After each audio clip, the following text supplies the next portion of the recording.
est ici dans l'atelier de dorure Luciole. Nous faisons essentiellement de la restauration de mobilier doré, puisque je suis doreur ornemaniste, mais également la restauration de peintures, de toiles lorsqu'elles sont trouées, lorsqu'elles sont abîmées, salies, vieillies, tout cela.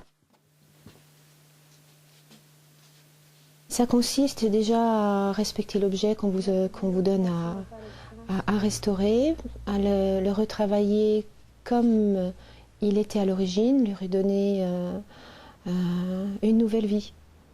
Une nouvelle vie, et puis l'important aussi c'est que le client s'y retrouve et soit heureux quand il reçoit l'objet de voir son miroir ou sa console ou son tableau restauré tel qu'il s'était imaginé, et aussi beau qu'à l'origine, mais peut-être aussi avec une patine, avec ce vieilli qu'il faut redonner à l'objet une fois qu'il est restauré. Mais pour ressortir le décapant qui est à l'intérieur, parce que plus tu presses, plus tu mets dans les creux. Et puis... Ici vous avez un fronton de miroir qui est en train d'être décapé.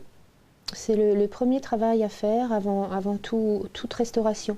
Ça remet à jour les fissures, les cassures que l'on va restaurer. Là, alors ici vous avez un petit peu un cadre qui est déjà doré, mais qui a des fissures, des petits manques de feuilles, des petits manques de fleurs, et les angles qui naturellement se fissurent. Parce que l'objet en bois travaille, le bois en dessous, qui supporte les ornements, travaille toujours avec l'humidité de l'air. Donc régulièrement, il faut refaire les angles et puis les intérieurs.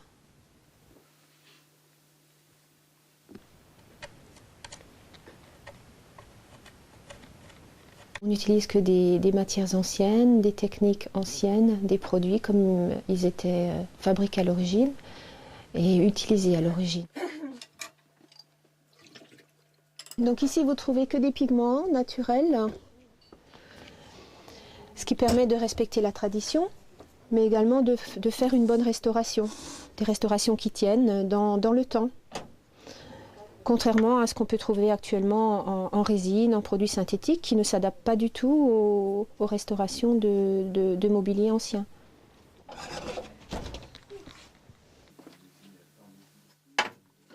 J'ai fait des études juridiques, comptables, j'ai travaillé dans un cabinet, et puis suite à un licenciement économique, je me suis remise en question et je me suis dit maintenant qu'est-ce que tu veux faire de ta vie, qu'est-ce que tu aimes faire?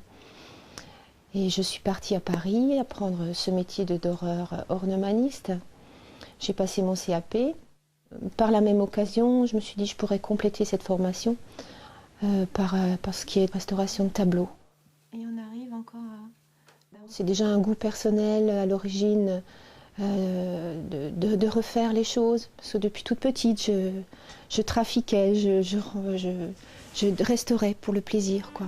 On m'apportait des choses cassées que je restaurais déjà. Poser une feuille d'or, il faut enduire sa joue d'un petit peu de gras. Ce qui va permettre, lorsque je prends la palette à dorer, de mettre un petit peu de gras sur la palette et absorber la feuille pour pouvoir la poser plus facilement.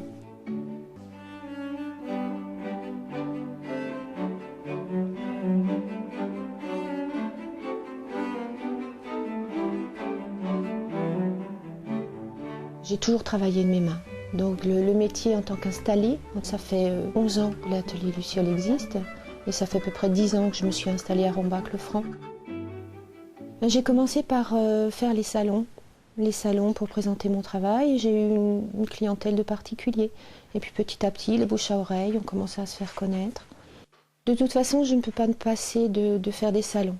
Des salons où l'on présente le travail, où on incite les personnes à se dire « Ah tiens, j'ai un miroir à la maison, je ne savais pas que ces personnes existaient, que ça se restaure. » Ils sont plus enclins à les laisser au grenier ou à les vendre aux puces. Ou quand ils voient qu'il existe des personnes qui sont capables de restaurer, ils ont envie de faire faire.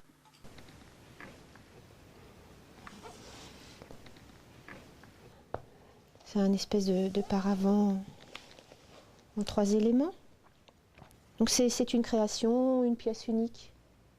Je les expose dans une petite vitrine lorsque je fais des salons pour montrer un peu ce que l'on peut faire de différent et qu'on peut aussi, tout en faisant de la restauration, mais également faire de la création. J'aimerais en faire plus. J'aimerais en faire plus, mais j'ai pas le temps. Je travaille quand même essentiellement pour mes clients. Donc se faire plaisir, c'est quand on a vraiment l'état d'esprit et le temps. Dans nos métiers qui sont dits rares, souvent on est sollicité d'un petit peu partout, par les écoles, les centres d'apprentissage ou spontanément. Mais c'est vrai qu'on ne peut pas prendre tout le monde. Donc de temps en temps, on accepte quelques stagiaires, quoi. Mais c'est des métiers où il n'y a pas forcément du travail tout le temps non plus. Donc si on accepte des personnes, il faut aussi être capable de dire j'ai du travail à lui fournir. Ouais. Dire que les élèves s'intéressent à ces métiers, pas forcément, non. Je crois que de plus en plus, ils sont intéressés à l'informatique, des choses qui vont vite, des choses qui sont bien rémunérées très vite. Mais c'est des métiers c'est des métiers de patience où on n'a pas forcément la rémunération qui suit le début du travail, quoi. D'abord on travaille, après on est payé. Et si le travail met 2 mois, il faut attendre 2 mois. C'est un peu spécial. Est-ce que c'est encore dans l'air du temps? Je ne sais pas.